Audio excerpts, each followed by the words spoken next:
අද මගේ දේශනාව இன்றைக்கு என்னுடைய பிரசங்கமானது බයිබලෙන් මම අරන් කතා කරන්න යන්නේ අද සහ මේ දවස් පිළිබඳව මොනවද අපි දැනගන්න අවශ්‍ය කියන දේ. இந்த நாட்களிலே வேதத்தில் இருந்து நாம் என்னத்தை அறிந்து கொள்ள வேண்டும் என்பதைத்தான் இந்த நாட்களின் பிரயோஜனத்துக்காக பேச போகிறேன். So today is one of my practical messages pertaining to today and these days. සූදානම්ද? ஆயத்தமா இருக்கிறீங்களா? Are you ready? Let's have fun learning the word of God.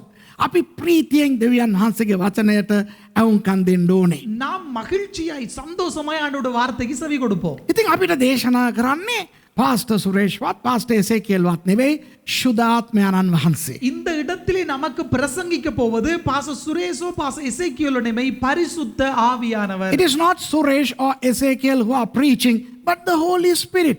So let's leave every prejudice, every problem, every thought aside and start tuning into the voice of the Holy Spirit to see what He has got to tell us today. ඉතින් අපේ හැම කල්පනාවක්ම පැත්තකින් තියලා எல்லா எங்களுடைய யோசனைகளையும் ஒருபுறம் ஒதுக்கிவிட்டு ශුද්ධ ආත්මයන්න් වහන්සේ අද අපිට මොනවද කියන්නේ කියන එකයි අපි අහන්න යන්නේ. பரிசுத்த ஆவியானவர் நமக்கு என்ன சொல்ல போகிறார் என்பதை தான் கேட்க போகிறோம். හොඳයි. අද කියන්නේ මොනවද දවස? இன்றைய நாள், இந்த நாள் என்பது என்ன நாள்? What is today? Today is May the 16th year 2021. අද මැයි මාසේ 16 වෙනිදා 2021 වෙනි වර්ෂය. இந்த நாள் என்ன நாள்? 16ஆம் தேதி மே மாசம் 2021ஆம் ஆண்டு. අද හවස 6ට ඉස්රායල් වෙලාවට இன்றைய சரியான நேரத்துக்கு இஸ்ரவேலிலே 6 மணிக்கு මාලය 6 මணிக்கு පටන් ගන්නවා ශව්‍යොට් කියන අස්වැන්න මංගල්‍ය.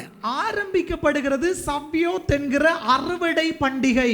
Today in Israel time 6 p.m. commences the feast of weeks or the feast of harvest, namely Shavuot. දැන් ඕක බයිබලේ අපි කියවලා හිටන් ඉතිරි දේවල් අපි බලන්න යනවා. இதை வேதத்திலே இருந்து வாசித்து விட்டு மிகுதி பகுதிக்குள்ளே போகலாம். Let's read the verse pertaining to this day in the scripture and then take it on from there. Turn with me to Exodus chapter 34 and verse 22. නික්මයාම 34:22. අනේ මම දෙමළ බයිබලයේ උස්සගෙන ආවිල්ලා මට සිංහල බයිබලය දෙන්න. නෑ මට බයිබලය දෙන්න පුත. සමාවෙන්න මෙතනට එනකම් දන්නේ නැහැ සිංහලෙන් දේශනා කරනවද දෙමළෙන් දේශනා කරනවද කියලා. නික්මයාම 34:22 අපි කියවමු. Read it. Exodus chapter 34 verse 22. And thou shalt observe the feast of weeks, of the first fruits of wheat harvest, and the feast of ingathering at the year's end. கோதுமை அறுப்பின் முதல் பலனை செலுத்தும் 7 வாரங்களின் பண்டிகையையும் வருஷ முடிவிலே சேர்ப்பு கால பண்டிகையையும் ஆசரிப்பாயாக. තිරිඟු කපන කාලයේ ප්‍රථම ඵල ඔප්පු කිරීමේ සති මංගල්‍යද අවුරුද්දේ කෙළවරදී රැස් කිරීමේ මංගල්‍යද නුඹ විසින් පැවැත්විය යුතුය. දැන් මෙතන කියලා තියෙනවා නේද අස්වැන්න මංගල්‍ය කියලා එකක්. இந்த இடத்திலே சொல்லப்பட்டிருக்கிறது தான் அறுவடையின் பண்டிகை என்று சொல்லி. තිරිඟු කපන කාලයේ ප්‍රථම ඵල ඔප්පු කිරීමේ සති මංගල්‍ය කියලා තියෙනවා. கோதுமை அறுப்பின் முதல் பலனை செலுத்துகிற அறுப்பின் பண்டிகை என்று சொல்லப்பட்டிருக்கிறது. This talks about the harvest festival. Harvest of what? Harvest of wheat. Then අද නම් මේ අස්වැන්න මංගල්‍ය පටන් ගන්නේ இன்றைக்குத்தான் அந்த அறுவடை பண்டிகை ஆரம்பிக்கிறதா இருந்தால் ඉස්රායල් වල මේ දවස්වල තිරිඟු අස්වැන්නට සූදානම්ව සියලු කුඹුරු වල තියෙන්න ඕනේ නේද? எல்லா வயல்வெளிகளிலேயும் கோதுமையானது அறுப்புக்கு ஆயத்தமா இருக்க வேண்டும் இல்லையா? If today happens to be the first day of the feast of harvest in all of Israel, wheat must be ready for harvest. Does that make sense? එහෙමනම් මුළු ඊශ්‍රායල් වලම ඔගොල්ලෝ අද ගියොත් දුඹුරු පාටට අස්වැන්න නිලන්ඩ සූදානම්ව ඒ කුඹුරු වල ඒ තිරිඟු වියලි சூதானම්ව තිබෙනවා දකින්න පුළුවන්. இஸ்ரவேல்ல நீங்க போய் பார்த்தீங்கன்னு சொன்னா எல்லா வயல்களிலும் அது விளைந்து அந்த அறுவடைக்கான பிரவுன் கலர்ல அது அப்படியே ஆயத்தமா இருப்பதை நீங்கள் அவதானிக்க முடியும். If you go to Israel today and if you look at the wheat fields, you would see all those fields are ready for harvest. They are brown and dry, and that is why when Hamas fired their rockets, some of those rockets fell on those wheat fields and they began to burn like the way they are burning. Now do you understand? ඉතින් ඒ නිසා තමයි Hamas කාරයෝ Gaza ඉඳලා rocket යවනකොට இதனால தான் Hamas ஹாசாவில் இருந்த அந்த ரொக்கெட்டை அடிக்கும் போது ඒවා සමහර ඒ තිරිංගු කුඹුරු වල වැටිලා அது சிலது அந்த கோதுமை வயல்களிலே விழுந்து ඒ අස්වැන්නට සූදානම්ව වියලි තිබෙන ඒ තිරිංගු සෑම දැන් ගිනි ගන්නේ. அந்த அறுவடைக்கு ஆயத்தமா இருக்கிற அவ்வளவு கோதுமைகளும் நெருப்பு பிடித்து எரிய ஆரம்பித்து விடும். ඉතින් පළවෙනිවම දැනගන්න அப்ப முதலாவது தெரிந்து கொள்ளுங்கள், ඊශ්‍රායල් විරෝධී සතුරන් இஸ்ரவேலினுடைய எதிரியான அந்த எதிரிகள் අස්වැන්න දවස්වල තමයි ඊශ්‍රායල් වලට පහර දෙන්නේ බයිබලේ. அறுவடை நாட்களிலே தான் இஸ்ரவேலுக்கு என்ன செய்வார்கள் என்று சொன்னால் தாக்கம் புரிவார்கள். If you look at the Bible, most of the times the enemies of Israel always attacked Israel during the times of harvest. If you go to the period of the Judges, ඔගොල්ලෝ විනිශ්චයකාරවරුන්ගේ කාලයට ගියොත් நியாயாதிபதிகளுடைய நாட்களுக்கு போவீர்களாயிருந்தால் අස්වැන්න නෙලන කාලේ තමයි පෙලිස්තිවරු වෙන්න පුළුවන්, අමලෙක්වරු වෙන්න පුළුවන්, යාබීන්වරු වෙන්න පුළුවන්. ඊශ්‍රායල් ඇතුළට ඇවිල්ලා එක්ක කොල්ල කන්නේ එහෙම නැත්තම් ගිනි තියන්නේ. அமலேக்கியரா இருக்கலாம், பெலிஸ்தியரா இருக்கலாம், காத்தியரா இருக்கலாம். என்ன செய்வார்கள் என்று சொன்னால் இஸ்ரவேலுக்கு வந்து அந்த கோதுமை அறுவடை நாட்களில் தான் அவர்களுக்கு யுத்தத்துக்கு தாக்கத்துக்கு கொடுப்பார்கள். If you peruse through the books of Judges, Samuel, Kings, you would see that every time enemies, say the Amalekites, Philistines, or the Jabinites, came to Israel to attack Israel during the time of harvest, so that they can plunder, they can steal the harvest and take back to their countries or burn the harvest to destroy Israel. ඉතින් අද පෙලිස්තිවරු නෑ. இன்றைய நாட்களே பெலிஸ்தியர்கள் இல்லை. බයිබලේ හිටපු සතුරන් නැති වුණාට வேதாகம காலங்களில் இருந்த எதிரிகள் இல்லாவிட்டாலும் ඒ කාලේ හිටපු මිනිස්සුන්ව පොළොවඹපු යක්ෂයා තාම ඉඳගෙන හමාස්ලාව පොළඹලා අර කරපු දේම දැනුත් කරනවා. அந்த நாட்களில் இருந்த சாத்தானவன் அவர்களை ஏவி எழுப்பி விட்டது போல இந்த நாட்களிலேயும் அவன் என்ன செய்கிறான்? ஹமாஸை ஏவி விடுகிறான் இஸ்ரவேலுக்கு விரோதமாய். Yes, today we don't have Philistines, Amalekites, Jabinites, Moabites, Ammonites, but the same devil who used those enemies of Israel to attack Israel is now using the current enemies, namely Hamas and PLO and Hezbollah, to do the same thing to Israel. So the first thing we Christians need to understand is that history is repeated again. ක්‍රිස්තියානි අපි දැනගන්න ඕනේ கிறிஸ்தவர்களாகிய நாம் அறிந்து கொள்ள வேண்டும், ඉතිහාසය නැවත ඔය විදියට ක්‍රියාත්මක වෙනවා. வரலாற்றிலே மறுபடியும் இப்படியே நிகழ்கிறது. දැන් ඔය ඒක නිසා මොනවද වෙන්නේ? அதனால் என்ன நடக்கிறது? බයිබල් කාලේ වගේම ඊශ්‍රායල් ප්‍රතිප්‍රහාර එල්ල කරනවා. வேதாகம காலத்திலே எப்படி பிரதிக்கிரியை காட்டினார்களோ அதே போல பிரதிக்கிரியை காட்டுகிறார்கள். Today Israel is responding to the enemies just the way Israel has always responded to the enemies in the Bible. Remember, Ehud went and destroyed Eglon. 10,000 of the Moabites were slaughtered. දැන් අපි බැලුවොත් විනිශ්චයකාර පොතේ 3 වෙනි පරිච්ඡේදයේ நாங்கள் பார்த்தோம் என்று சொன்னால் நியாயாதிபதிகள் 3ஆம் அதிகாரத்திலே ඒහුද් කියන ඒ විනිශ්චයකාරවරයා ஏகூத் என்கிற அந்த நியாயாதிபதி මොආබිය රජවරයා වන එග්ලොන්ට විරුද්ධව ගොස් மோவாப் ராஜாவாகிய எக்லோனுக்கு விரோதமாக போய் ඒගොල්ලව පරාජයට පත් කරලා அவர்களை தோற்கடித்து ඒගොල්ලන්ගේ 10000ක් මැරුවා. அவர்களிலே 10,000 பேரை கொலை செய்து போட்டான். දැන් එක දෙයක් කියලා ඊළඟ දෙයටම යන්නම්. ஒன்றை சொல்லி அடுத்த காரியத்துக்குள்ளே போகிறேன். Let me say one thing and then I will proceed on to my next point. අරගොල්ලෝ අවුරුදු 18ක් මේගොල්ලම පීඩනය කරා. அவர்கள் 18 வருஷமாய் இவர்களை உபத்திரவப்படுத்தினார்கள். They, namely the Moabites, oppressed the Israelites for 18 years. In return, Israel whacked the Moabites and subdued them for 80 years.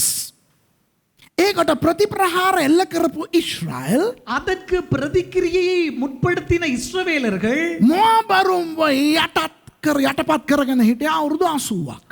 மோவாபியரை அதாவது கீழ்ப்படுத்தி இருந்தார்கள் 80 வருஷமாக.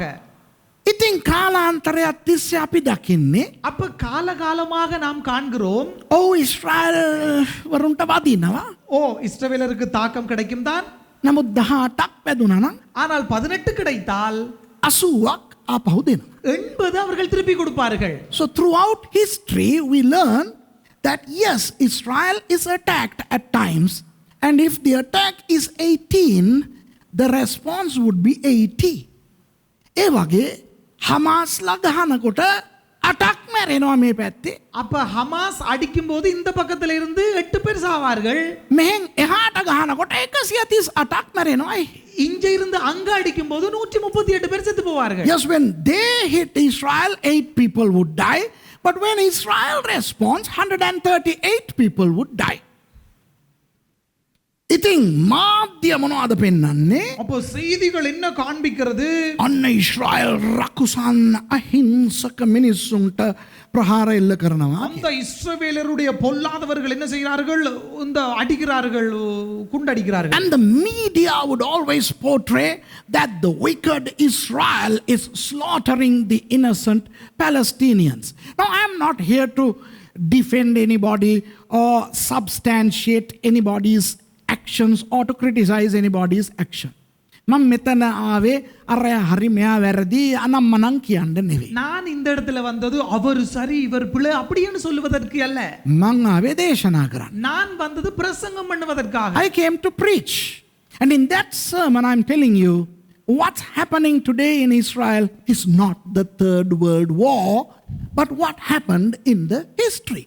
මම මෙතන කියන්නේ நான் இந்த இடத்துல சொல்ல வருகிறது ඉස්රායල් වල දැන් සිදුවෙන්නේ තුන්වෙනි ලෝක යුද්ධය නෙවෙයි. இஸ்ரவேல் நாட்டிலே இப்பொழுது நடப்பது மூன்றாம் உலக யுத்தம் அல்ல. බයිබලයේ ඉතිහාසය ආපහු සැරයක් වෙනවා. வேதாகமத்திலே நடந்த சம்பவங்கள் வரலாற்றிலே மறுபடியும் நடைபெறுகிறது. සමහර කිතුණු නායකයින් මේ වගේ සිද්ධීන් අරගෙන බොරුවට ඕනවට වඩා කතා කරලා මිනිස්සුන්ව නොමග යවන්න හදනවා. சில கிறிஸ்தவ தலைவர்கள் இப்படிப்பட்ட சம்பவங்களை எடுத்து சும்மா கிறிஸ்தவர்களை பிரட்டி போட முயல வேண்டாம். Some Christian preachers take these incidents and they exaggerate to dupe the people with false information. That may be intriguing and interesting. එනිසා මං කියන්නේ මගේ දේශනා අහන මාව විශ්වාස කරන අයට මම කියන්නේ. நான் எனவே என்ன சொல்ல விரும்புகிறேன் என்று சொன்னால் என்னுடைய பிரசங்கத்தை கேட்டு என்னை நம்புகிறவர்களுக்கு சொல்லுகிறேன். So this I am telling those of you who trust me to be a man of God who preaches from the Bible. This is not the Third World War. Don't be alarmed. මේක තුන්වෙනි ලෝක යුද්ධය නෙවෙයි. இது மூன்றாவது உலக யுத்தம் இல்லை. පාඩුවේ ඉන්න. பேசாம இருங்கோ. ඉස්රායල් වෙනුවෙන් යාඥා කරන්න. இஸ்ரவேலுக்காக ஜெபம் பண்ணுங்கள். Pray for Israel. Also pray for the Palestinians because a lot of innocent Palestinians are also dying. පාලස්තීනවරු අතරත් අහිංසක මිනිස්සු මැරෙනවා. ඒ වෙනුවෙනුත් යාඥා කරන්න. பாலஸ்தீனர்களுக்காகவும் ஜெபம் பண்ணுவோம். அவர்களுக்குள்ளேயும் அப்பாவி மக்கள் இருக்கிறார்கள். පාලස්තීනවරු අතරත් ක්‍රිස්තියානි අය ඉන්නවා. பாலஸ்தீனர்களுக்குள்ளேயும் கிறிஸ்தவர்கள் இருக்கிறார்கள். ක්‍රිස්තියානි සභාවන් තියෙනවා. கிறிஸ்தவ சபைகள் இருக்கிறது. There are Palestinian Christians and churches. I have Palestinian pastor friends. පාලස්තීන pastors සමහර යාළුවෝ මට ඉන්නවා. பாலஸ்தீன போதகர்களிலே பாஸ்டர்கள் நண்பர்கள் கூட இருக்கிறார்கள். ඉතින් අපි කියන්නේ පාලස්තීනවරු සියල්ල මැරෙන්න ඕනේ උන් පොළොව තලේ ඉන්න හොඳ නැහැ. නෑ. ඒක ක්‍රිස්තියානි ස්ථාවරය නෙවෙයි. அப்ப நான் சொல்லவில்லை பாலஸ்தீனர்கள் எல்லாரும் செத்து போகணும் இந்த பூமியிலே இருக்க கூடாது அப்படி என்று சொல்லவில்லை. இதல்ல கிறிஸ்தவம். I am not saying all Palestinians should be eradicated from the earth. No. They are also people and we need to pray for them. But let me tell you what is happening in relation to today and these days in Israel. මේ දවස් ආශ්‍රිතව ඉස්රායල් වල මොනවද වෙන්නේ කියලා මම කියලා දෙන්න කැමතියි. මොකද බොහෝ අය දන්නේ නැහැ. இந்த நாட்களிலே இதற்கு இணங்க இஸ்ரவேல் நாட்டில் என்ன நடக்கிறது என்று சொல்லித்தர விரும்புகிறேன். காரணம் என்னன்னு சொன்னால் அதிகமானவர்களுக்கு இது தெரியாது. කී දෙනෙකුටද කැමති මේක දැනගන්න? எத்தனை பேர் விரும்புறீங்க இதை தெரிஞ்சுக்கொள்ள கை தூக்குங்க பாப்போம். How many of you really want to know what's happening? Here it is. 1948 1948 ஆண்டு මැයි මාසේ 14 වෙනිදා மே மாதம் 14ஆம் திகதி ඉස්රායල් දේශයක් බවට පත් වුණා. இஸ்ரவேல் ஒரு நாடாக பிரயோகித்தது. අවුරුදු 1838කට පස්සේ 1838 வருஷங்களுக்கு பிறகு after 1838 years since AD 70 Israel became a nation on the 14th of May 1948. The Union Jack came down and Magen David, the Israel flag went up. එදා පාලස්තීනවරුන්ට එපා වුණා ඒගොල්ලන්ගේ රට මේ යුදෙව්වන්ට දෙනු ලැබුවා කියලා. அன்றைக்கு பாலஸ்தீனர்கள் விரும்பவில்லை, இஸ்ரவேலருக்கு அந்த நாடு கிடைத்தது. The Palestinians were so angered for what transpired. From that day to this date, they are upset. එදා ඉඳන් අද වෙනකන් අවුරුදු 73ක් තිස්සේ பாலஸ்தீனவரும் මේ පිළිබඳව මල පැනලයි ඉන්නේ. அன்றிலிருந்து இன்று வரை 73 வருஷமாக அவர்கள் துக்கப்பட்டு கொண்டுதான் இருக்கிறார்கள். ඊට පස්සේ 1967 ජූනි මාසේ 5 වෙනිදා ඉඳන් 17 වෙනිදා වෙනකන් දින 6ක යුද්ධයක් පටන් ගත්තා. 1967 ஆண்டு ஜூன் மாதம் 5ஆம் திகதியிலிருந்து 10ஆம் திகதி வரை 6 நாள் யுத்தம் என்று ஒன்று தொடங்கியது. Then the 6-day war happened from the 5th to the 10th of June 1967. On the second day, namely the 6th, Israel entered Jerusalem through the Lion Gate and conquered what is now known as the Old Jerusalem. දෙවෙනි දවසේ කියන්නේ 6 වෙනිදා இரண்டாவது நாள் அதாவது 6வது நாள் June 6 තිකදී ඉස්රායල් හමුදාව අර දැන් අපි ඕල්ඩ් ජෙරුසලම් කියලා කියන්නේ යෙරුසලේම ඒකට ඇතුල් වෙලා එහෙමම අල්ලගත්තා. அந்த இஸ்ரவேல் ராணுவம் அந்த இதுக்குள்ள போய் பிடிச்சு கொண்டார்கள்.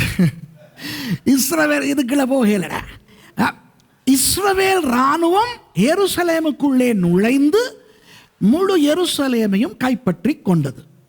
එහෙම අල්ලනකොට அப்படி பிடிக்கும்போது சாலமோன்ගේ දේව මාලිගාව තිබුණු මෝරියා කන්දත් අල්ලගත්තා. சாலமோனுடைய தேவாலயம் இருந்த மோரியா மலையையும் பிடித்துக் கொண்டார்கள். They also conquered or captured Mount Moriah on which stood the Solomon's temple.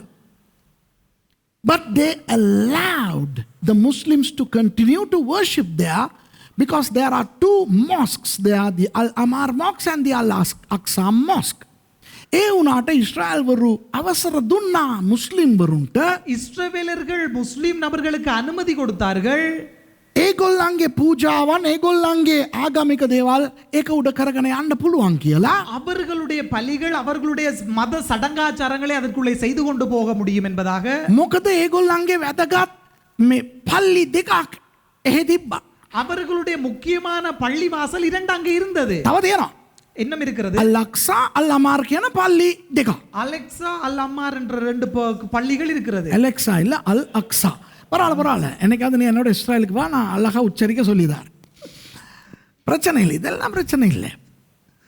ඉතින් දැන් ඒ බටහිර පැත්තේ තියෙන ඒ පෞර විලාප පෞර යුදෙව්වන් අදටත් පාවිච්චි කරනවා යාඥා කිරීම සඳහා. மேற்கு பக்கத்தில் இருக்கிற அந்த புலம்பல் சுவரை யூதர்கள் இன்று கூட பயன்படுத்துகிறார்கள் புலம்பி ஜெபிப்பதற்கு. On the western side of the Mount Moriah, the Jews still continue to worship and lament by the western wall or the wailing wall. ඉතින් මුස්ලිම් වරු අර උඩ ඒගොල්ලන්ගේ පල්ලිවල ගැවසෙනකොට அப்ப முஸ்லிம் நபர்கள் தங்களுடைய அங்க மேல் பகுதியில் அவர்கள் அசைவாடும் போது அவர்கள் நடமாடும் போது அங்கே ඒකට පල්ලෙන් මේ පැත්තේ යුදෙව්වෝ ආඥා කරනවා. அதற்கு கீழே இவர்கள் ஜூதர்கள் ஜெபம் பண்ணுவார்கள். So when the Muslims have their worship and paraphernalia going on up there on Mount Moriah, below that the Jews assemble to worship. And that perturbs them. ඒක ඒගොල්ලන්ට upset. அது அவர்களுக்கு அப்செட் ஆயிருந்தது. දැන් මං කිව්වා නේද අර ජෙරුසලේම 67 අල්ලගත්ත කියලා. இப்ப நான் உங்களுக்கு சொன்னதானே 68ல இஸ்ரவேலர்கள் பிடித்து 67ல நல்லா கேட்டுக்கோ நீயும் படிச்சுக்கோ. 67ல் எருசலேம் பிடிக்கப்பட்டது அல்லவா?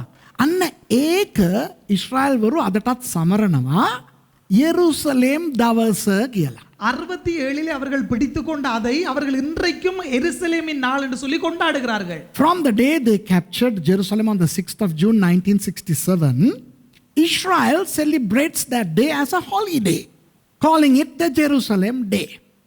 And that Jerusalem Day fell last Sunday, the 9th of May this year. ඒ යෙරුසලම් දවස මේ අවුරුද්දේ 2021 වැටුනේ ගිය ඉරිදා. ඒ කියන්නේ 9 වෙනිදා. அதாவது அந்த நாள் எப்பொழுது வந்தது என்று சொன்னா sorry ගිය ඉරිදා නෙවෙයි ඒක වැටුනේ ඔව් ගිය ඉරිදා 9 වෙනිදා. அந்த நாள் இந்த வருடத்தில் எப்ப வந்தது என்று சொன்னா மே மாசம் இந்த போன ஞாயிற்றுக்கிழமை.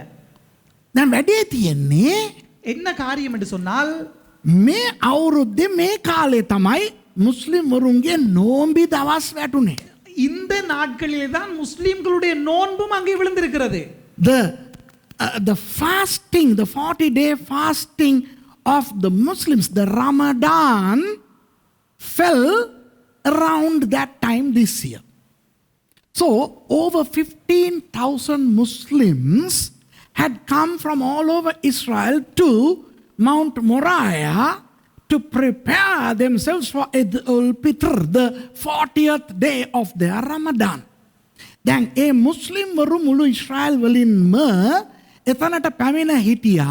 அந்த முழு முஸ்லிம்களும் அந்த இடத்துக்கு வந்திருந்தார்கள் அங்கே. ඒගොල්ලන්ගේ රමසාන් 40 වෙනි දවස වන ஈதுல் பித்ர் சமரண பினிச சூதானம் வென்ற அவர்களுடைய இந்த நாம ரமசான் என்கிற அந்த பண்டிகையை கொண்டாடுவதற்காக ரமலான் பண்டிகையின் ஈதுல் பித்ரை கொண்டாட ஆயத்தமாக அவர்கள் வந்திருந்தார்கள்.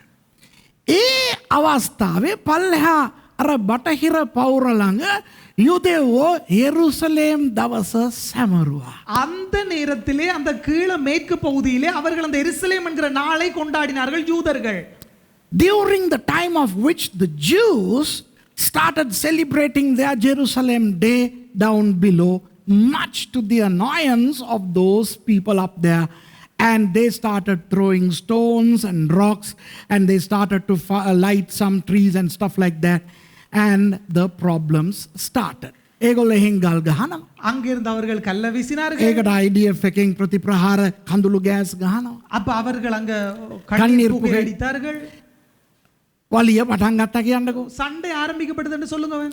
ඒක තමයි වලියේ ආරම්භය ගිය ඉරිදා. දැන් තේරෙනවද? இதுதான் பிரச்சனைக்கான ஆரம்பம் போன ஞாயிற்றுக்கிழமை. That was the commencing of the problem last Sunday. තව තියෙනවා අහගන්නකෝ. என்ன இருக்கு நல்லா கேட்டுக்கொள்ளுங்க. என்ன இருக்கு? මාර වැඩේ කියන්නේ என்ன காரியம் என்று சொன்னா අර නෝම්බි ඉවර වෙලා ඊදුල් පිත්ර් මංගල්‍ය ඒගොල්ලන්ගේ අර මංගල්‍ය පවත්වන දවස මේ අවුරුද්දේ කවදාද දන්නවද හලෝ? அந்த நோன்பு முடிந்து அந்த சொல்லப்பட்ட நாள் கொண்டாடுகிற அந்த நாள் இந்த நாளில் எப்ப தெரியுமா? මැයි 14 மே மாசம் 14ஆம் தேதி. ඒ කියන්නේ පෙරේදා. அதாவது இந்த நாள். ඒ කියන්නේ ඊශ්‍රායල් රටක් උන ඒ දවසම ඒගොල්ලන්ගේ ඊදුල් පිතුර් වැටුණා හලෝ මේ අවුරුද්දේ. அந்த நாள் விழுந்தது இஸ்ரவேல் ஒரு நாடாக பிரதிபலித்த அந்த நாளிலே அதே நாளும் விழுந்தது. So this year, the Eid al-Fitr of the Ramadan fell on the 14th of May, the same day Israel became a nation. Now do you see why the Palestinians were so aggravated? දැන් ඔයගලන්ට තේරෙනවාද ඇයි පාලස්තීනවරු වැඩි වශයෙන් upset උනේ මේ අවුරුද්දේ இப்போ කියලා? உங்களுக்கு விளங்குதா ஏன் பாலஸ்தீனியர்கள் மிக உக்கிரமாக அதிகமாக கோபப்பட்டார்கள் என்று சொல்லி? දැන් ඔයගොල්ලෝ කියන්න පුළුවන්. இப்ப நீங்கள் சொல்ல முடியும். මේ පිළිබඳව දන්නවා නම් ඔයගොල්ලෝ කියන්න පුළුවන්. இப்ப இது குறித்து இந்த சம்பவம் குறித்து உங்களுக்கு தெரியும் என்று சொன்னா நீங்க சொல்லலாம். නෑනේ ඊශ්‍රායල් වරුන්ගේ මේ නිදහස් දවස මේ අවුරුද්දේ අප්‍රේල් 25 නේ තිබ්බේ කියලා. இஸ்ரவேலர்களுடைய சுதந்திர தினம் ஏப்ரல் மாதம் 25ஆம் தேதி தான் இருந்தது நீங்க சொல்லலாம். Those of you who are in the know of these things, you may wonder, wait a minute, Suresh, the actual Independence Day for this year fell on the 25th of April. Yes, according to the Jewish calendar. යුදෙව් දින දර්ශකයට අනුව අප්‍රේල් 25. யூத நாள்காட்டிக்கு கலண்டருக்கு இணங்க அது வந்து April 25. හැබැයි මුස්ලිම් වරුත් පාවිච්චි කරන්නේ අපිත් පාවිච්චි කරන්නේ ග්‍රෙගෝරියන් දින දර්ශකය.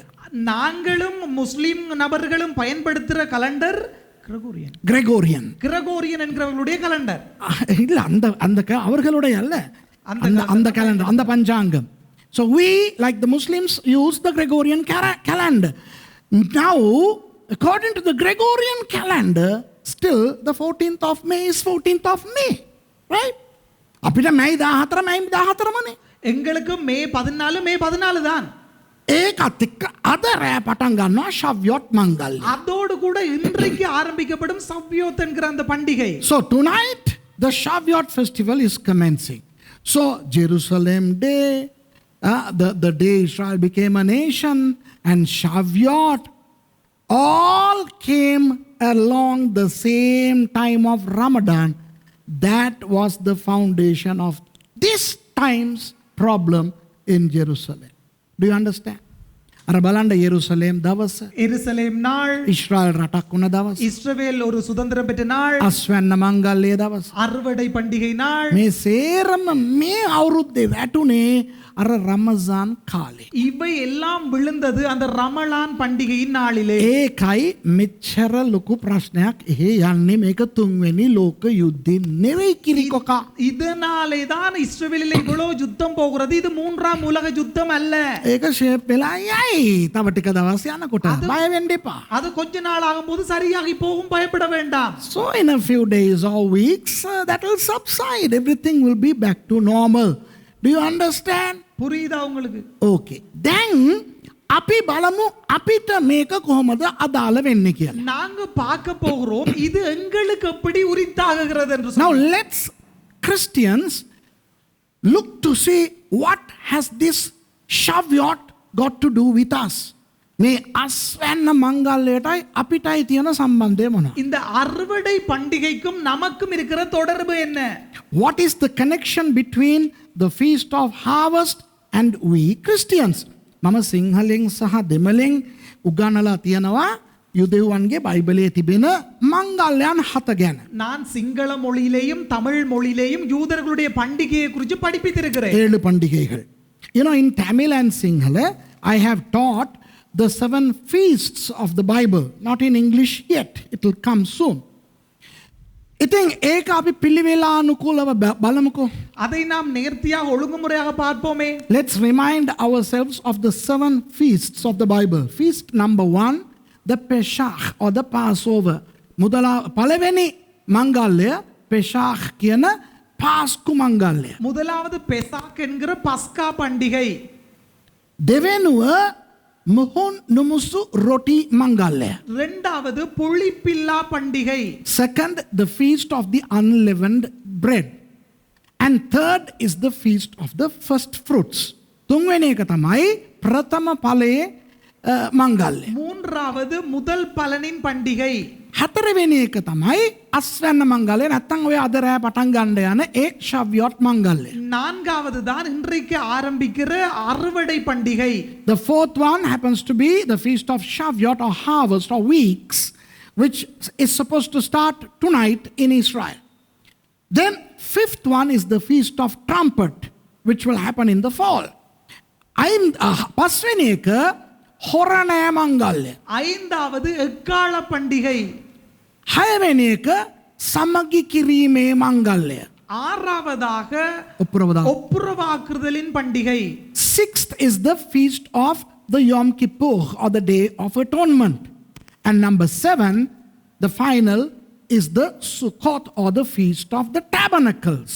ඉතින් හත්වෙනි එක තමයි සුකොත් කියලා කියන කූඩාරම් මංගල්‍ය. ஏழாவதாக சுக்கோத் என்கிற கூடாரத்தின் பண்டிகை. මම කියලා දුන්නා நான் உங்களுக்கு சொல்லி கொடுத்தேன் ඒ මංගල්‍යයන් හතම අනාගත වාක්‍යයන් කියලා. இந்த 7 பண்டிகைகளும் ஒரு தீர்க்க தரிசனமானது என்று சொல்லி கொடுத்தேன். I have taught that all the 7 feasts are prophetic in nature. පාස්කු මංගල්‍ය යේසුස් වහන්සේගේ කුරුසිපත් වීම. பஸ்கா இயேசுவினுடைய சிலுவை மரணம். Passover, the death of Jesus.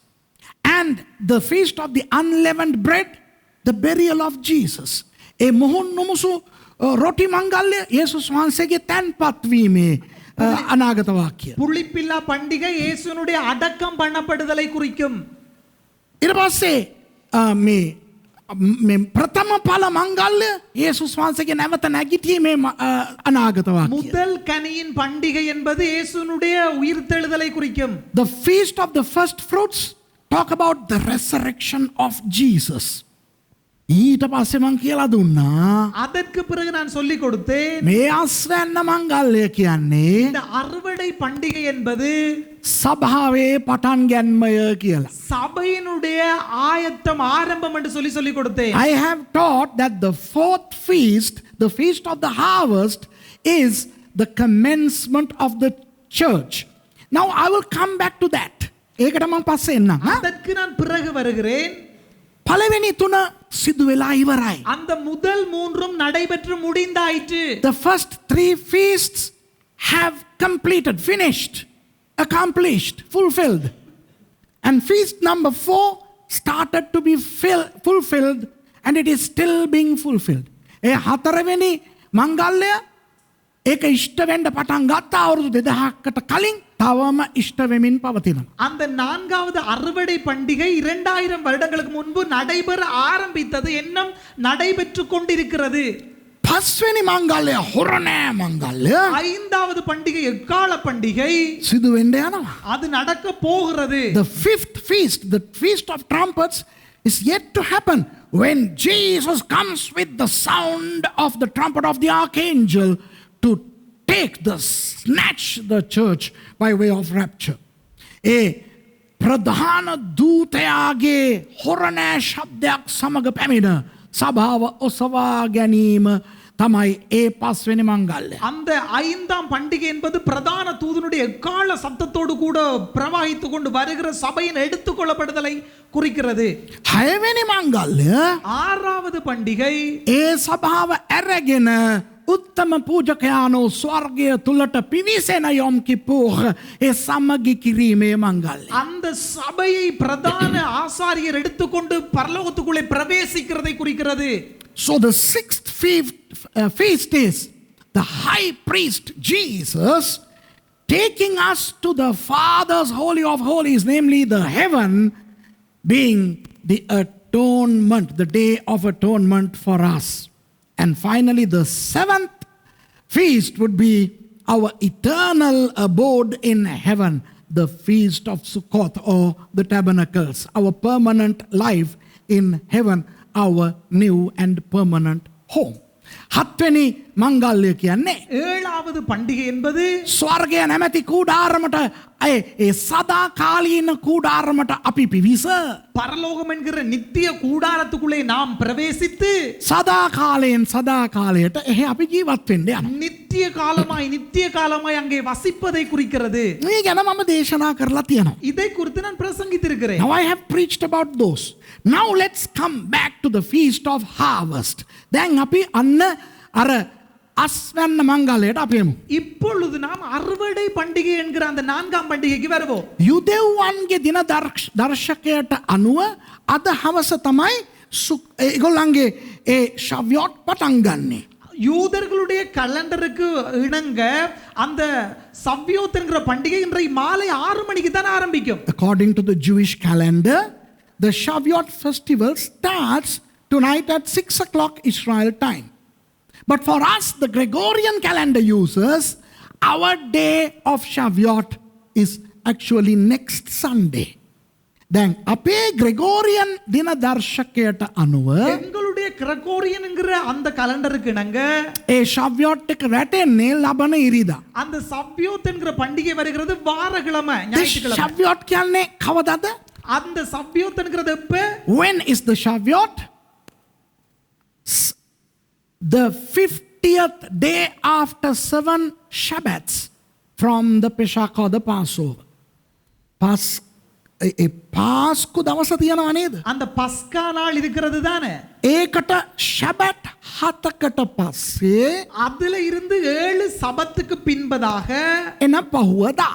வருகிற மறுதினம் அடுத்த நாள். එක ශැබතක් කියන්නේ දවස් 7ක්නේ. ஒரு சபத் என்பது 7 நாள் தானே. One Shabbat is 7 days, right? So 7 Shabbats would be 7 into 7, 49. So what comes after 49 days? The 50th day. ඉතින් එක ශබතක් 7ක් නම් ஒரு சபத் 7 என்று சொன்னால் ඒ හතේවා 7ක් නම් அந்த 7 தர 7 என்றால் ශබත් 7කට පස්සේ කියලා කියන්නේ දවස් 49කට පස්සේ. அந்த 7 கிழமைக்கு பிறகு என்று சொல்வது 49வது நாளை குறிக்கிறது. එදාට පහුවදා කියන්නේ 50 වෙනිදා. அதுக்கு மறுதினம் என்பது 50வது நாள். 50 වෙනිදා කියන එක අපි ග්‍රීක් භාෂාවෙන් කිව්වොත් அந்த 50வது நாள் என்பதை கிரேக்க பாஷையிலே சொன்னால் Pentecoste. பெண்டகோஸ்டே.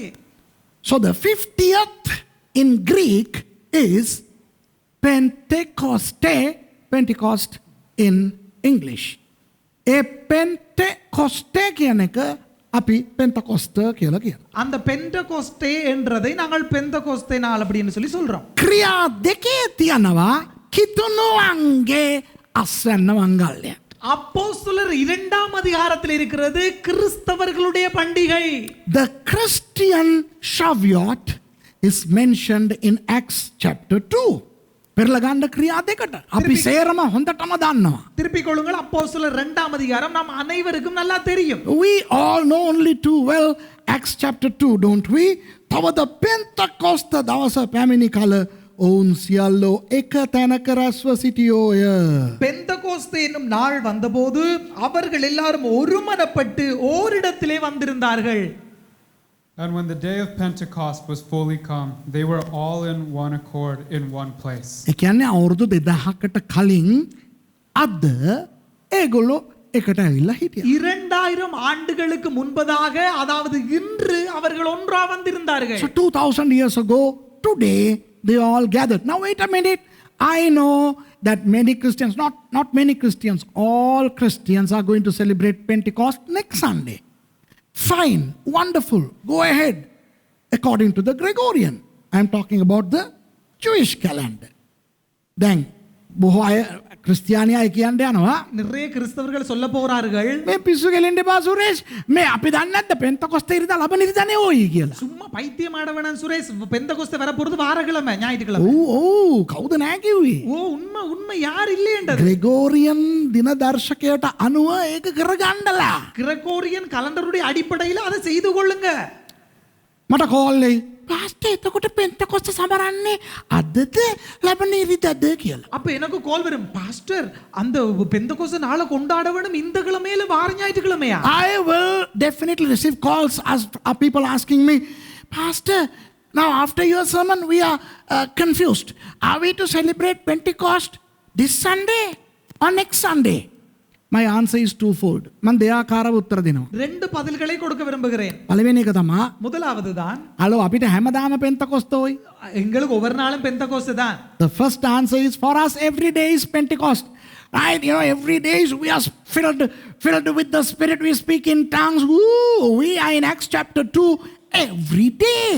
අපිට හැමදාම පෙන්තකොස්ත. எங்களுக்கு ஒவ்வொரு நாளும் பெந்தகோஸ்தே தான். අපි හැමදාම ශුද්ධාත්ම බලයෙන් වැඩ කරනවා. ஒவ்வொரு நாளும் பரிசுத்தாவினுடைய வல்லமையில வேலை செய்கிறோம். අපි හැමදාම අන්‍ය භාෂා කතා කරනවා. ஒவ்வொரு நாளும் அந்நிய பாஷையில முழங்குகிறோம். අපි හැමදාම අනාගත වාක්‍ය කියනවා. අපේ උන් අනාගත වාක්‍යත් කියනවා. ஒவ்வொரு நாளும் குழப்பாத தீர்க்க தரிசனங்களை சொல்லுகிறோம். You know, every day we prophesy good prophecies, false prophecies. Hey, you know what? Hey, for us, every day is Pentecost. Amen. අපිට හැමදාම පෙන්තකොස්ත. எங்களுக்கு ஒவ்வொரு நாளும் பெந்தகோஸ்தே நாள் தான். අනිත් දෙවෙනි උත්තරේ මොනවද දන්නවද? அந்த இரண்டாவது பதில் என்ன தெரியுமா?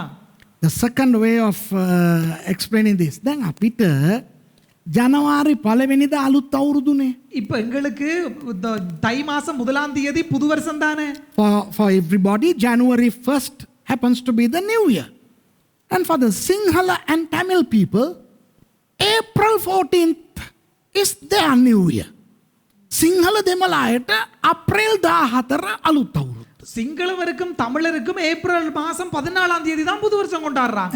සිංහල අය මගෙන් ඇහුවොත් அப்ப தமிழாக்கள் எங்களிடத்துல கேட்டால் පාස්ටර් එතකොට අපිට ජනවාරි 1 වෙනිදාද අප්‍රේල් 14ද අවුරුදු කියලා பாஸ்டர் தை மாசம் 1ஆம் தேதியா ஏப்ரல் மாசம் 14ஆம் தேதியா எங்களுக்கு புது வருஷம் என்று சொல்லி கேட்டால் දෙකම සමරන්න අහලෝ එච්චරයි. ரெண்டையும் கொண்டாடுங்க அவ்வளவுதான். So if Sinhala or Tamil people ask me, are we to celebrate January 1st or April 14th as our New Year Day? What would I say? Celebrate both. අර නැකත් බලාගෙන එහෙම පිස්සු කෙලින් නැතුව අනන සාතරන් එல்லாம் பார்த்து அந்த மாதிரி இல்லாம අලුත් අවුරුද්ද අප්‍රේල් 14 සමරන එකේ අපිට කිසි අවුලක් නැහැ. புது வருஷத்தை ஏப்ரல் மாசம் 14ஆம் தேதி கொண்டாடுறது ஒரு பிரச்சனையுமே இல்ல. You know, it is not a problem for Sinhala and Tamil people to celebrate their New Year on the 14th of April, but make sure that you get entangled into the religious stuff. දැන් අපේ සිංහල අය හිතනවා எங்களுடைய தமிழாக்கள் நினைக்கிறாங்க සිංහල අවුරුදු කාලේ විතරයි කොහා කෑ ගන්න කියලා. தமிழ் புத்தாண்டுல மட்டும்தான் இந்த குயில் கூவுது නේ කොහෝ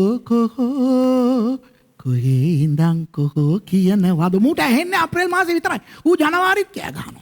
சித்திரையில நவம்பர் மாசம் கேட்கணும். சித்திரையில மட்டும்தான் குயில் குக்கு குக்கு என்று கூவுதுன்னு நினைக்கிறாங்க. அது தை மாசமும் கூவுது, எல்லா மாசமும் கூவுது. ඒකද අපේ ප්‍රශ්නයක් නේද?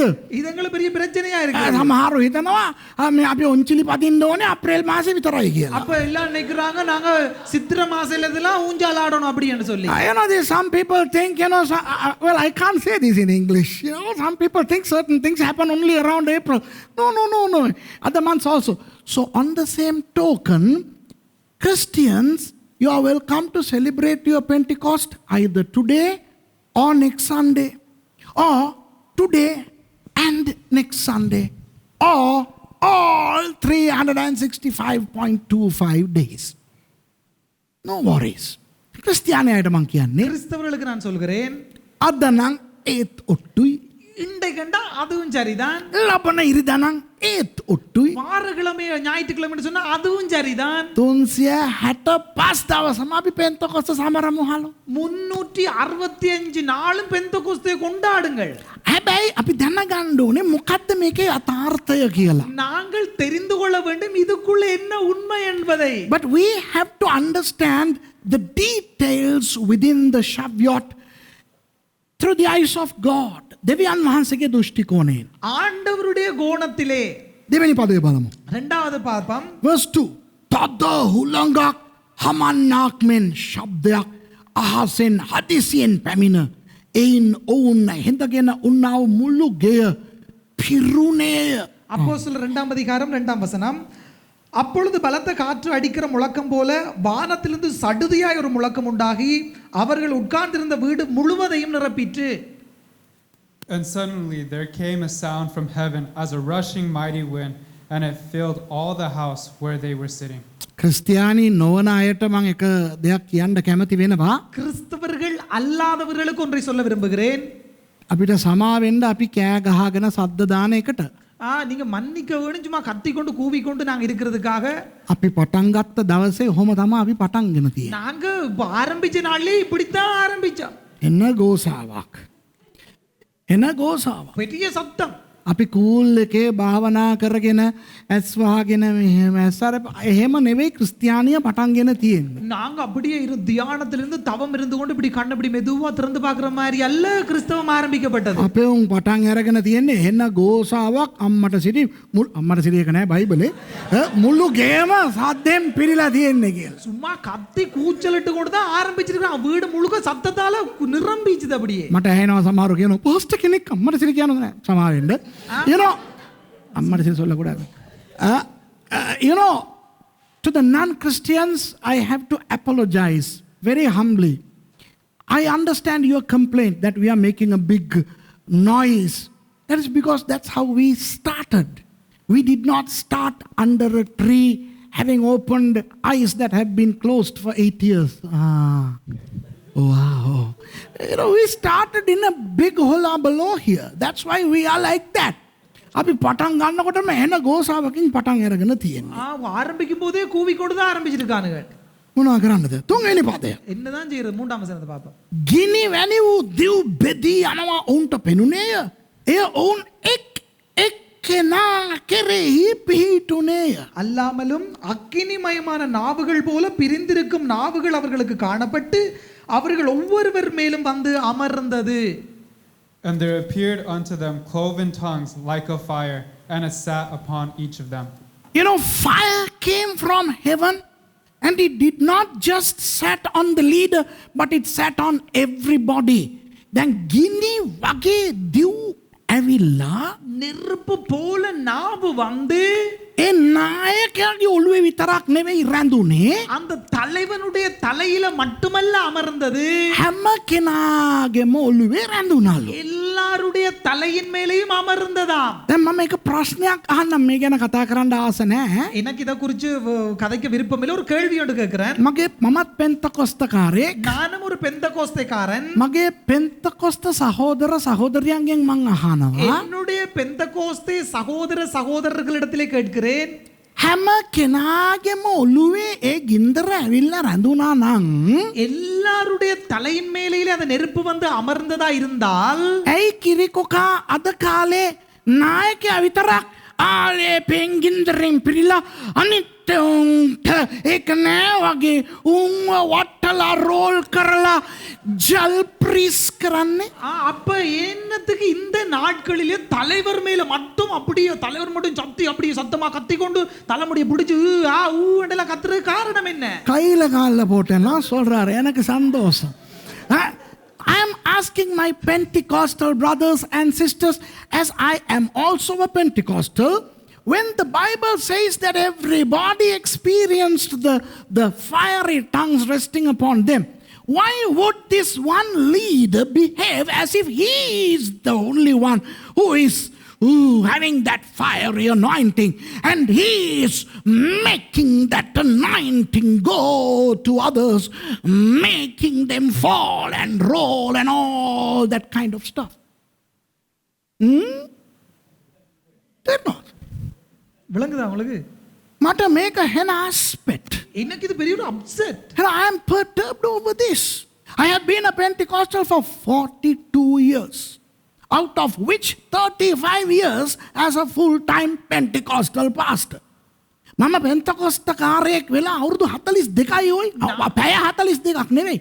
අවුරුදු 42යි. நான் பெந்தகோஸ்தே காரனாகி 42 மணத்தியாலம் இல்ல 42 வருஷங்கள் ஆயிட்டுது. ඒකෙන් අවුරුදු 35ක් මම පෙන්තකොස්ත පාස්ටර් කෙනෙක්. அதுல 35 வருடம் நான் பெந்தகோஸ்தே போதகராக இருக்கிறேன். මම පෙන්තකොස්ත විරෝධී නෙවෙයි ඔයි මම පෙන්තකොස්ත. நான் பெந்தகோஸ்தே எதிரி அல்ல, நான் பெந்தகோஸ்தே ஆள். I am not anti-Pentecost. I am Uncle Pentecost. I am a Pentecostal pastor. ஆமென். මම මේ දේවල් කියනකොට සමහර හිතනවා මෙයා අර ආලේපයට විරුද්ධයි. அப்ப இத நான் சொல்லும்போது நிறைய பேர் நினைக்கிறாங்க இவர் அபிஷேகத்துக்கு எதிரி. When I say these things, people misconstrue that I am against anointing. I am against laying on of hands. I am against the transmission of power and anointing from one to another. මම මේ ආලේපේ බලය එක්කෙනෙකුගෙන් අනිත් එක්කෙනාට අනේකට මං විරුද්ධයි කියලා හිතනවා. මට ওই පුටුව දෙන්නකෝ.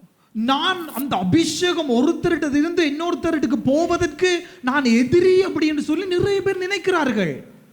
මට තේරෙන්නේ எனக்கு புரியுதில்ல. නායකයා මෙහෙම ඉඳ ගන්නවා.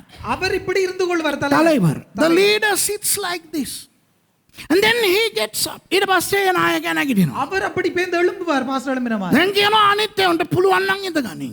அப்ப அவர் சொல்ல ஏய் முடியுமடா வந்து இருந்து பாரு இந்த கதிரையில. Then he says to others try to sit. අනිත් එක එතනට ගාලා ඌ ඇටෙනවා. மற்றபடி கிட்ட வந்து கிச்சு கிச்சு கிச்சு என்ன இப்படி விழுந்து போயிடுவார். The others try to come and sit and they can't and they say such is the anointing, the power of that leader. ඔන්න ඕක තමයි හලු නායකයාගේ බලය කියලා. இதுதான் வந்து தலைவனுடைய அபிஷேகம் அப்படின்னு பாட்டு போடுவாங்க. මම ක්‍රියා දෙකේ හොඳට බැලුවා ඔය ඒකේ නෑ පුටුවේ රැඳුනා කියලා. நான் அப்போஸ்தலர் 2ஆம் அதிகாரத்தில் நல்லா பார்த்தா அதுல கதிரி என்ற ஒரு சம்பவத்தையே காண இல்லங்க. I observed very closely to see if in Acts chapter 2 there is an implication where the chair retains the anointing of the leader. This is a lie of the devil from hell. මේක පාතාලයෙන් එන යක්ෂයාගේ නෑ පාතාලට පොඩ්ඩක් එහා නරකාදයෙන් එන යක්ෂයාගේ ව්‍යාජ ඉගැන්වීම. இது நரகத்திலிருந்து வருகிற பிசாசுனுடைய கள்ள உபதேசம். ඒ ශුද්ධාත්ම ගින්න හැම කෙනා මතටම ආවා. அந்த பரிசுத்த ஆவியானுடைய நெருப்பு அனைவர் மேலேயும் வந்து அமர்ந்தது. The fiery tongues came upon everybody. And if you are a Christian having accepted Jesus Christ as your Savior, you are a son of God and you have the anointing of the Holy Spirit. ඔබ යේසුස් ක්‍රිස්තුස් වහන්සේව පිළිගත් කෙනෙක් නම් நீங்கள் இயேசு கிறிஸ்துவை ஏற்றுக்கொண்ட நபர்களாய் இருந்தால் ඔබ ක්‍රිස්තියානිකාරයෙක් නම් நீங்கள் ஒரு கிறிஸ்தவனாய் இருந்தால் ඔබ දෙවියන් වහන්සේගේ දරුවෙක් நீங்கள் ஆண்டவருடைய பிள்ளை ඔබට ශුද්ධාත්ම බලය තිබෙනවා. உங்களுக்கு பரிசுத்த ஆவியினுடைய வல்லமை உள்ளது. රැවටෙන්න එපා. ஏமாற்றப்பட வேண்டாம். මම පෙන්තකොස්තකාරයෙක් හැටියට කියනවා. நானும் ஒரு பெந்தகோஸ்தே காரனாய் சொல்கிறேன். පෙන්තකොස්තකාරයින්ට රැවටෙන්න එපා. பெந்தகோஸ்தே காரனிடத்திலே ஏமாற்றப்பட்டு போக வேண்டாம். As a Pentecostal, I am challenging, I am saying to Christians, don't be deceived by Pentecostals. දැන් ඕකට කියයි. இதற்கு சொல்லுவாங்க තෝ උඩ බහලාගෙන කෙල ගහනවා කියලා. நீதான் இப்படி பார்த்து கொண்டு துப்புற. Now I know how many people are going to comment saying, you are spitting looking up. No, I am spitting on your face, you crooked. මම කෙල ගහන්නේ උඩ බලාගෙන නෙවෙයි ඔය තොපේ මූණේ.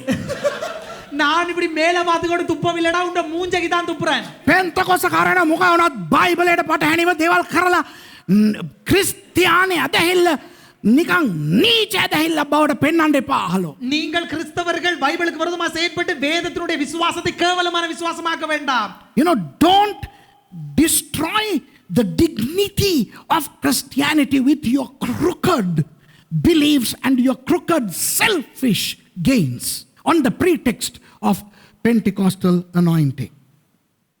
Shavuot means harvest. A Shavuot කියන්නේ අස්වැන්න. சவ்யோத் என்பது அறுவடையை குறிக்கிறது. අන්න දෙවියන් වහන්සේ ක්‍රියා දෙකේ අස්වැන්න නෙලන්න පටන් ගන්නවා. ආත්ම අස්වැන්න. அப்போஸ்தலர் 2ஆம் அதிகாரத்திலே ஆண்டவர் அறுவடை ஆரம்பித்தால் ஆத்மா அறுவடை. And God started to harvest the souls in Acts chapter 2. Look at verse 4. 4වෙනි පදේ බලන්න. 4ාம் වසනයේ පාපම් ඔවුන් සියල්ලෝ ශුද්ධාත්මයෙන් පූර්ණව ආත්මයන් ඔවුන්ට කතා කරන්නට පුළුවන්කම දුන් ප්‍රකාරයට අන්‍ය භාෂාවලින් කතා කරන්නට පටන් ගත්තෝය. அவர்கள் எல்லாரும் பரிசுத்த ஆவியினாலே நிரப்பப்பட்டு ஆவியானவர் தங்களுக்கு தந்தருளே வரத்தின்படியே வெவ்வேறு பாஷைகளிலே பேசத் தொடங்கினார்கள். And they were filled with the Holy Ghost and began to speak with other tongues as the Spirit gave utterance. එතන දැක්කද තියෙන්නේ මම හරියට කියවන මේක හරිද කියලා බලලා ආමෙන් කියන්න ඕනේ. මම කියවලා ඉවරනකොට ඔයගොල්ලෝ ආමෙන් කියන්න ඕනේ. நான் வாசிச்சு முடிக்கும் போது நீங்க சரியா ஆமென் මම කියලා ඉවර කරන්නම්. ඒකට ආමෙන් කියන්න ඊට පස්සේ ඒ විදිහට කියවන්න. பாஸ்டர் வாசிச்சு முடிப்பார் அதுக்கு பிறகு நீங்க ஆமென் சொல்லுங்க அதுக்கு பிறகு நான் வாசிச்சு முடிப்பேன் அதுக்கு பிறகு ஆமென் சொல்லுங்க. ඔවුන් බොහෝ දෙනෙක් ශුද්ධාත්මයෙන් පූර්ණව ආත්මයන් ඔවුන්ට කතා කරන්නට පුළුවන්කම දුන් ප්‍රකාරයට අන්‍ය භාෂාවලින් කතා කරන්නට පටන් ගත්තේය. ආමෙන්. ஆமென். அவர்கள் எல்லாரும் இல்ல அவர்களில் அநேகர் அவர்கள் எல்லாரும் அவர்களில் அநேகர் நான் சொல்றபடி வாசி. அவர்கள் அநேகர் பரிசுத்த ஆவியினாலே நிரப்பப்பட்டு ஆவியானவர் தங்களுக்கு தந்துள்ள வரத்தின்படியே வெவ்வேறு பாஷைகளிலே பேசத் தொடங்கினார்கள். ஆமென். ஆமென். මඩයංග මෝඩ හරක් වෙන්න එපා. You know what I said? Most of them were filled with, I read it instead of they, I said most of them. මම සියල්ලෝ කියන්නේ නැතුව මම බොහෝ දෙනෙක් කියලා කිව්වේ. හලෝ. තමුසලා ඒකට ආමෙන් කියනවනේ උයි. அவர்கள் எல்லாரும் என்று சொல்லாமல் அவர்களில் அநேகர் என்று சொன்னேன். அதுக்கு ஆமென் சொன்னீங்க நீங்க எல்லாரும். මේක තමයි பெந்தகோஸ்த ரோகය கொரோனா එකට වඩා භයංකාරයි උයි මේක. இதுதான் பெந்தகோஸ்தே காரணங்களுடைய வியாதி, கொரோனா வியாதியை விட பெரிய வியாதி இது. This is the disease of the Pentecostal people, which is severe than corona. To contract corona, you have to stand face to face with the guy infected. එකෙක්ගෙන් ඔයගලන්ට කොරෝනා එන්න නම් ஒருத்தனிடத்திலிருந்து உங்களுக்கு கொரோனா வர வேண்டுமானால் ඌ ඉස්සරහා අපි හිට ගන්න ඕනේ. அவனுக்கு முன்னால போய் நீங்க நிக்க வேண்டும். ඒකයි ඌටත් මාස්ක් දාලා අපිටත් මාස්ක් දාන්න. அதனால தான் அவனுக்கு மாஸ்க் போட்டு எங்களுக்கு மாஸ்க் போடுறாங்க. That is why he and we have to wear the masks. But Pentecostal corona from side to side also. Pentecostal කාරයට කොරෝනා මුගෙන් ඌට සයිඩ් එකකින් සයිඩ් එකක් අරහෙ ආමෙන් කියනකොට මූ ආමෙන් කියනවා. මොකට කියනවද දන්නේ. அதாவது பெந்தகோஸ்தே கொரோனா எப்படின்னு சொன்னா பக்கத்துல இருந்து பக்கத்துல உள்ளவனுக்கு தான் சைட்டா தான் போகுது. මම බයිබලය වැරදි විදියට කියුවේ දැන්. நான் வேதத்தை பிழையாக வாசித்தேன். I read the Bible in a wrong way. You know how I read? මම කොහොමද නෝ කියුවේ? எப்படி தெரியுமா வாசித்தேன்?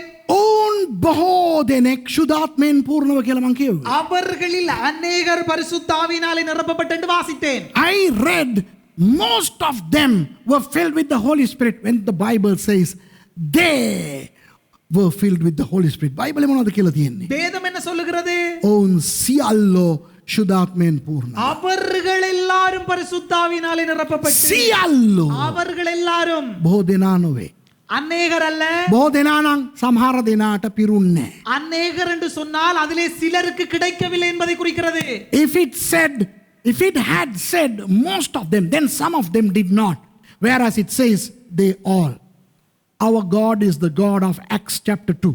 අපේ දෙවියන් වහන්සේ ක්‍රියා දෙකේ දෙවියන් වහන්සේ. எங்களுடைய ஆண்டவர் எப்படிப்பட்ட ஆண்டவர் என்று சொன்னால் அப்போஸ்தலர் 2ஆம் அதிகாரத்தினுடைய ஆண்டவர். එදා එතන උන්වහන්සේට පුළුවන් නම් සියල්ලන්ව පූර්ණ කරන්න. அன்றைக்கு அந்த இடத்திலே அவர்கள் எல்லாரையும் நிரப்ப முடியும் என்று சொன்னால் උන්වහන්සේ අපි සියලුම දෙනාව පූර්ණ කරලා තියෙනවා. இன்றைக்கு நம்ம எல்லாரையும் ஆண்டவர் நிரப்பி இருக்கிறார். If he was able to fill all of them there, then he is more than able to fill all of us here. God is no respecter of persons. He is the same yesterday, today and forever. දෙවියන් වහන්සේ ඊයේත් අදත් සෑමදාත් එක වගේ උන්වහන්සේ එකාට එක පක්ෂපාතීව ක්‍රියා කරන දෙවියන් වහන්සේ නෙවෙයි. ஆண்டவர் நேற்றும் இன்றும் என்றும் அதாவது ஒருவருக்கு வித்தியாசமா செயல்படுகிற பாரபட்சம் உள்ள ஆண்டவர் கிடையாது. ඒ නිසා ஆகவே දෙවියන් වහන්සේ නායකයාට විතරක් නෙවෙයි හැම කෙනාටම අයිති. ஆண்டவர் தலைவருக்கு மட்டுமல்ல அனைவருக்கும் உரித்தானவராக்கும். God is the God not only of the leader but all Christians, and Jesus is the bridegroom of the entire church, not just the church leaders. යේසුස් වහන්සේ මනමාලයා නෝ සභාවේ නායකයින්ට විතරක් නෙවෙයි මුළු සභාවටම. இயேசு கிறிஸ்து ஒரு தலைவன், ஒரு மணவாளன் மட்டுமல்ல, ஒரு ஆளுக்கு மட்டுமல்ல, அனைவருக்குமானவர் தான். ශුද්ධාත්මයන් වහන්සේගේ දේව මාලිගාව දේව දාසයන්ගේ ශරීර පමණක් නෙවෙයි හැම කිතුණුවෙකුගේම ශරීරය. பரிசுத்த ஆவியானுடைய ஆலயம் ஒரு கிறிஸ்தவனுடைய சரீரம் மாத்திரமல்ல, ஒரு தலைவனுடைய சரீரம் மாத்திரமல்ல, தலைவனுடைய சரீரம் மாத்திரமல்ல, அனைவருடைய சரீரமும் தான். The temple of the Holy Ghost is not just the body of the leader but the body of all Christians. So don't be deceived by these so-called Pentecostals who claim that they have a greater power than you. ඔබට වඩා බලයක් තමුන් සතුව තිබෙන බවට පෙන්වන ඔය පෙන්තකෝස්ත නායකයන්ගෙන් பெந்தகோஸ்தக்காரையின் பிரவேசம் வேண்டும். உங்களை விட தங்களுக்கு பெரிய வல்லமா இருக்குது என்று சொல்லி காட்டுகிற கிறிஸ்தவர் தலைவர்களிடத்திலே நீங்கள் யாரும் ஏமாற்றப்பட்டு போக வேண்டாம். අත තියලා යාඥා කරන එකට මං විරුද්ධ නැහැ. கை வைத்து ஜெபிப்பதற்கு நான் எதிரி அல்ல. I am not against laying hands and praying for people. I am not against leaders blessing others. நாயකයන් අනිත් අයට ආශිර්වාද කරන එකට මම විරුද්ධ නැහැ. ஒரு தலைவன் மற்றவர்களை ஆசீர்வதிப்பதற்கு நான் எதிரி அல்ல. දීමනාවල වෙන වෙන දීමනා තිබෙනවා. ඒකට මං විරුද්ධ නෑ. வித்தியாசமான பல்வேறுபட்ட வரங்கள் உள்ளது, அதற்கு நான் எதிரி அல்ல. There are different types of gifts of the Holy Spirit. I'm not against them. I'm not against somebody having the gift of prophecy and somebody who don't have that. Then එක්කෙනෙකුට අනාගත වාක්‍යයේ දීමනාව තියෙනවා. ஒருவருக்கு தீர்க்க தரிசனம் சொல்லுகிற வரம் இருக்கிறது, තව එක්කෙනෙකුට ඒක නැහැ. இன்னொருத்தருக்கு அது இல்லை. ඒ ගැන මට ප්‍රශ්නයක් නැහැ. அதை குறித்து எனக்கு ஒரு பிரச்சனை இல்லை. නමුත් මම කියන්නේ ஆனால் நான் என்ன சொல்கிறேன் என்று சொன்னால், ශුද්ධාත්ම බලය, பரிசுத்த ஆவியானுடைய வல்லமை, ශුද්ධාත්ම ගින්න, பரிசுத்த ஆவியானுடைய அக்கினி, ඒ අස්වැන්නේ ආලේපය அந்த அறுவடையின் அபிஷேகம் කෙතුනවා මත තිබෙනවා. கிறிஸ்தவர்கள் மத்தியிலே இருக்கிறது. The spirit of fire, the spirit of harvest, the spirit of Shavuot, the spirit of Pentecost is upon all Christians. Don't be deceived. ඔබ රැවටෙන්න එපා. நீங்கள் ஏமாற்றப்பட வேண்டாம். දැන් මොනවද කරේ දෙවියන් වහන්සේ ක්‍රියා දෙකේ இப்ப அப்போஸ்தலர் 2ஆம் அதிகாரத்தில் ஆண்டவர் என்ன செய்தார்? අස්වැන්න නෙලන්න පටන් ගත්තා. அறுவடை அறுக்க ஆரம்பித்தார். God started to cultivate the harvest. He began to gather the harvest 2000 years ago, and it's still happening. Souls are being saved and being brought into the kingdom of God. ආත්ම ගැලවීම ලබා தேவ ராஜ்ய තුලට එනවා. ஆத்துமா ரட்சிக்கப்பட்டு தேவனுடைய ராஜ்யத்துக்குள்ளே வந்து கொண்டிருக்கிறார்கள். අස්වැන්න නෙලලා ඉවර කරාම මොනවද කරන්නේ? அறுவடை அறுத்து முடிந்தால் என்ன செய்வது? What do you do once you complete harvesting the harvest? You take it away. ඒක එතනින් ගෙනියනවා. அந்த இடத்திலிருந்து அதை கொண்டு போய் விடுவீர்கள். කවදද මේ අස්වැන්න මංගල්‍ය ඉවර වෙන්නේ? எப்பொழுது இந்த அறுவடை பண்டிகை முடிய போகிறது? අස්වැන්න නැමැති මේ සභාව උන්වහන්සේ මෙලොවෙන් මේ කුඹුරෙන් මේ යායෙන් පැහැරගෙන අරගෙන යන දාට ඒක තමයි සභාව ඔසවා ගනු ලබන දවස. இந்த உலகத்திலிருந்து அறுவடை ஆகிய இந்த சபையை அடுத்த உலகத்துக்கு, அடுத்த பரலோகத்துக்கு கொண்டு போகும்போது அது நிறைவு பெறுகிறது. The feast of harvest, Shavuot, comes to its completion on the day that the Lord takes the harvest away from earth by way of rapture, after which will come the number of the beast 666. ඊට පස්සේ තමයි 666 එන්න යන්නේ. அதற்கு பிறகுதான் 666 வருகிறது. දැන් ඇවිල්ලා තියෙනවනේ කොරෝනා එන්නත්. இப்ப வந்திருக்கு தான் கொரோனா தடுப்பூசி. ඒක තියාගෙන සමහර අය අනවශ්‍ය බියක් මිනිස්සු තුල වපුරනවා. இதை வைத்து தேவையற்ற பயத்தை, பீதியை மக்களுக்குள்ளே புரட்டி விடுகிறார்கள். Now that various vaccinations have come for corona, some people are making Christians paranoid over the number 666 being embedded into those vaccines. 666 එන්න තස්සට දාලලු. 666 அந்த தடுப்பூசிக்குள்ளே போடப்பட்டிருக்கா. ඉතින් මොකෝ කිරිකොකා? அப்படின்னு என்னது அது என்ன? අල ඉනි එන්න. දැන් බලන්න බාර්කෝඩ් කියලාමනේ බාර්කෝඩ්. ඒ කියන්නේ බාර් එකේ තියෙන කෝඩ් එක නෙවෙයි. අර බඩු ගන්නකොට අර බාර්කෝඩ් සිස්ටම් එක ආවනේ. பார்கோட் சிஸ்டம் வந்துச்சு தானே அந்த பொருட்கள்ல பின்னால When the barcode system was introduced in the 70s, what did they observe? The two lines, meaning 6, is found in the beginning, middle, and the end of the barcode. So that is 666. Barcode එක ගත්තොත් அந்த barcode எடுத்தா 6 පෙන්නුම් කරන ඒ ඉරි දෙක அந்த 6 காட்டுகிற அந்த ரெண்டு கோடு මෙහා කෙළවරේ තියෙනවා, මැද තියෙනවා, එහා කෙළවරේ තියෙනවා. இந்த ஆரம்பத்தில் இருக்கு, நடுவில் இருக்கு, முடிவில் இருக்கு, மூன்று இடத்துல இருக்கும். 70 ගණන් වල 80 ගණන් වල ඕක පටන් ගන්නකොට அதாவது 70 80களில் இவைகள் ஆரம்பிக்கும் போது ඔන්න සෙට් එකක් හිටියා මිනිස්සු කියන්න අන්න දැක්කද ආවා යකාගේ 666 ආවා බාර්කෝඩ් දාපු මොනවත් ගන්න එපා කියලා කිව්වා. அதாவது ஒரு குழு ஒன்று வந்துச்சு, இந்த 666 வந்துட்டு பார்கோட் போட்டு எதையுமே நீங்க வாங்க வேண்டாம் என்று சொல்ற குழு இருந்துச்சு. In the late 70s and the 80s, there was a group of people who said, this is the mark of the beast. Look, this is the 666. And do not buy anything that contains the barcode. Now, can you buy anything that does not contain a barcode today? දැන් අද barcode නැති මොකක් හරි එකක් ගන්න පුළුවන්ද? இந்த நாட்கள்ல பார்கோட் இல்லாம ஏதாவது ஒன்று வாங்க முடியுமா? පුළුවන්. முடியும் முடியும் චූන් පාන් ගන්න පුළුවන්. ඒකේ බාර්කෝඩ් නෑ. பான் வாங்க முடியும் චූන් சூன் පාන්. பான் சூன் பான் வாங்க முடியும் You can buy chun bread. Huh? Tan tan tan tan tan tan tan tan tan tan tan tan. ඒකේ විතරක් ජීවත් වෙන්න ඕනේ මැල්ලොන් කකා. அதாவது அந்த மூன்று மொழியிலேயும் அந்த மியூசிக் தான் அந்த மியூசிக்கை போட்ட பானை வாங்கி கொண்டு அதை மட்டும் சாப்பிட்டு கொண்டு வாழ வேண்டும் கீரையும் சாப்பிடலாம். கீரையும் சாப்பிடலாம் ஏன்னா கீரைக்கு barcode இல்ல.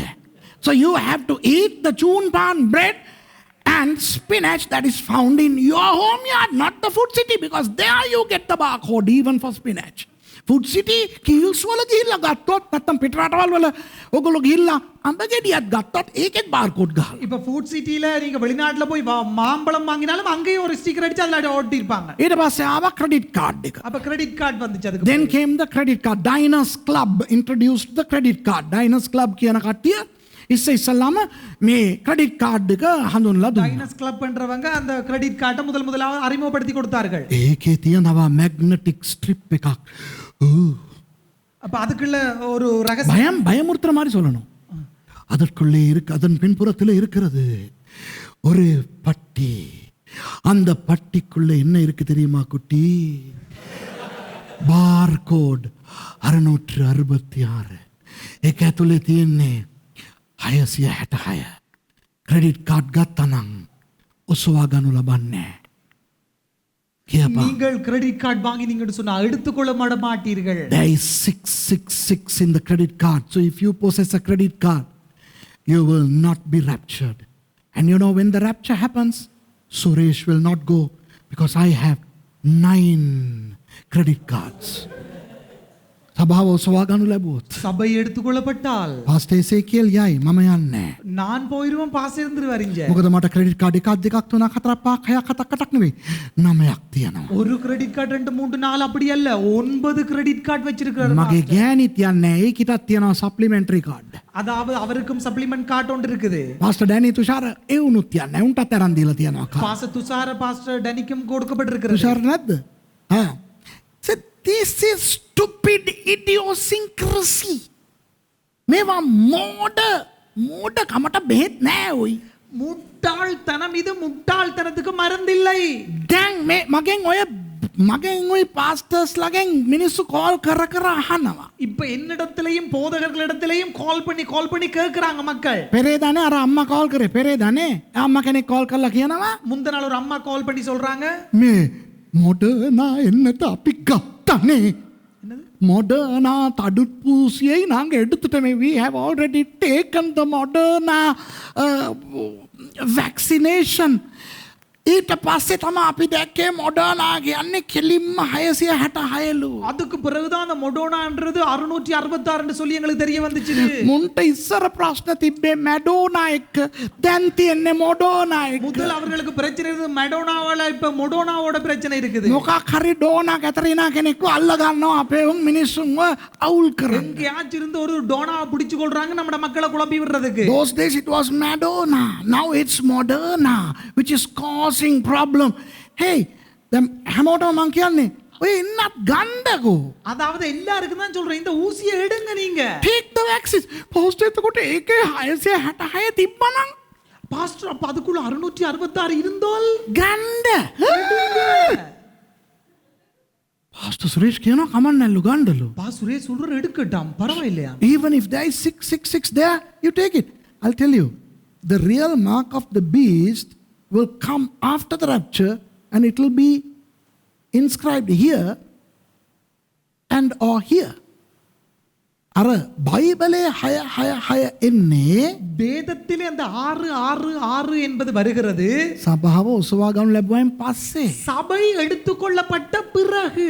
එහෙම එනකොටත් ඒක උන් දෙන්නේ அப்படியும் வந்தால் அவர்கள் தருவதை விடத்துக்குன்னு சொன்னால் ඉන්ජෙක්ෂන් එකෙන් නෙවෙයි. இன்ஜெக்ஷன்ல இல்ல.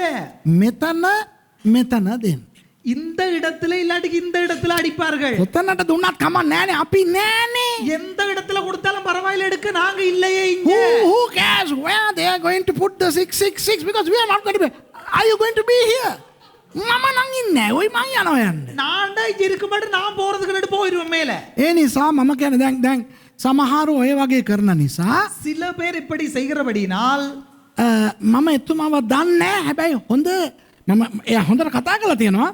ක්‍රිස්තියානි දොස්තර මහත්තයෙක් නියම පැහැදිලි කිරීමක් කරලා තියෙනවා. எனக்கு அவர் தெரியாத ஆனா அவர் அழகாக சொல்லப்பட்டிருக்கிறார். கிறிஸ்தவ வைத்திய ஒருத்தர் இதற்கு நல்ல விளக்கம் கொடுத்திருக்காருன்னு சொல்லி அவர் சொல்லி இருக்கிறார். I don't know him, but a medical doctor, a Sinhala medical doctor has given a voice message in Sinhala explaining the folly of people who have misconstrued this. Ane, please make a handako. நல்லா கேளுங்க, இதை நல்லா கேளுங்க. හය මොකේ තිබ්බත් දැන් අවුලක් නෑ තිබ්බදෙන්කෝ. 6 எதுல இருந்தாலும் பரவாயில்ல, அது இருந்துட்டு போகட்டும். ඒක ඉතින් දැන් පටන් ගන්න එපා පස්සේ කාලේ ඒක ඉන්න.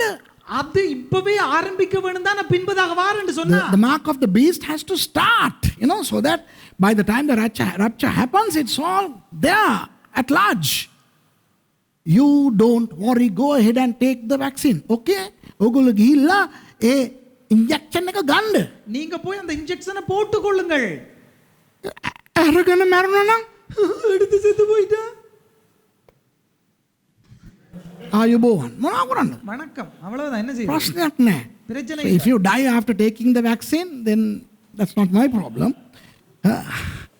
So what I'm saying is, the harvest of souls is still happening. So don't be perturbed over what's going to happen after the rapture.